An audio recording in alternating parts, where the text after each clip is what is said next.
ನೋಡಿ, ಜಿಲೇಬಿ ಫಿಶ್ ಮಾಡಲು 2 ಮೀನನ್ನು ತಂದಿದ್ದೀನಿ. ಚೆನ್ನಾಗಿ ತೊಳೆದು ಇದಕ್ಕೆ ಅರಿಶಿನದ ಪುಡಿ, ಸ್ವಲ್ಪ ಉಪ್ಪು, ಆಮೇಲೆ ನಿಂಬೆಹಣ್ಣು ಹುಳಿ ಇಷ್ಟನ್ನು ಇಟ್ಕೊಂಡು ಚೆನ್ನಾಗಿ ಸವರಿ ಇಟ್ಟಿದ್ದೀನಿ. ಇದೊಂದು 10 ನಿಮಿಷ ಹಿಂಗೆ ಮ್ಯಾರಿನೇಟ್ ಆಗಿರಲಿ.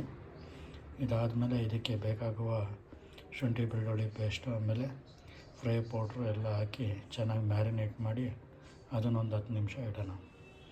ಸದ್ಯಕ್ಕೆ ಈಗ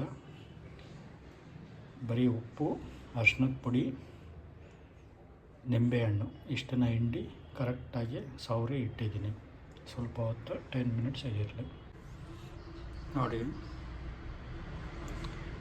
ಫ್ರೈಗೆ ಇವಾಗ ಮಸಾಲೆ ಹಾಕ್ಕೊಂಡಿದ್ದೀನಿ. ಏನೇನು ಮಸಾಲೆ ಅಂದರೆ, ಸ್ವಲ್ಪ ಅರ್ಧ ಸ್ಪೂನು ಖಾರದ ಪುಡಿ ಹಾಕ್ಕೊಂಡಿದ್ದೀನಿ, ಆಮೇಲೆ 1/4 ಸ್ಪೂನು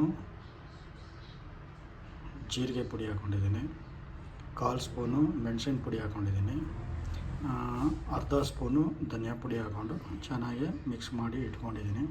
ಉಪ್ಪು ಮೊದಲೇ ಹಾಕಿ ಮ್ಯಾರಿನೇಟ್ ಮಾಡಿದ್ನಲ್ಲ ಅರಿಶಿನ ಜೊತೆ, ಸೊ ಉಪ್ಪೇನು ಬೇಕಾಗಲ್ಲ. ಸೊ ಅದಕ್ಕೆ ಮ್ಯಾರಿನೇಟ್ ಮಾಡಿ ಇಟ್ಕೊಳ್ಳೋದು.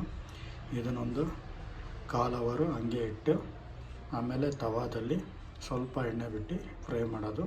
ಅದೇ ಜಿಲೇಬಿ ಫಿಶ್ ಫ್ರೈ ಆಗುತ್ತೆ.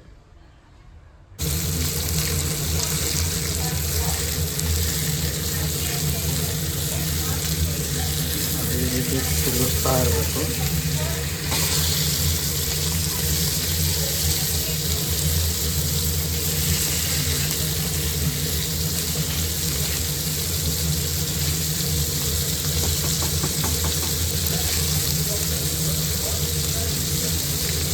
ಈ ಥರ ಎಣ್ಣೆನ ತಗೊಳ್ತಾ ಇರಬೇಕು.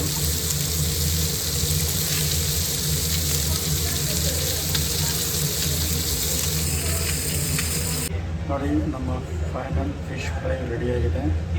Fish tawa fry. Thank you.